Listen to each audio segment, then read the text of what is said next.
Here's a great tip. It might be time consuming, but you'll be thankful afterwards.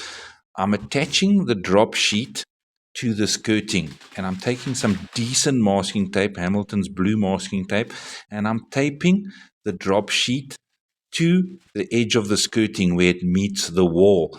This way, if I'm on a ladder and I'm moving around, the drop sheet's going to stay in place. So any messes or spills is covered.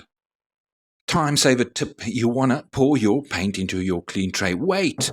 Take a carrier bag, turn it inside out, pull it over your tray. Pour the paint into the tray with the packet over it. Roll paint, done.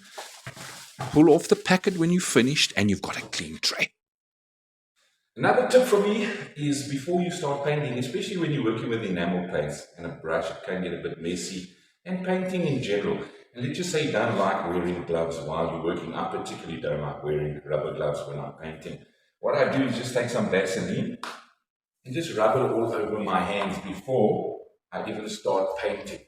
So what I'm doing is I'm forming an invisible barrier cream on my hands. So when I'm done, I just go wash my hands under soapy warm water and the paint pretty much comes off quite easily.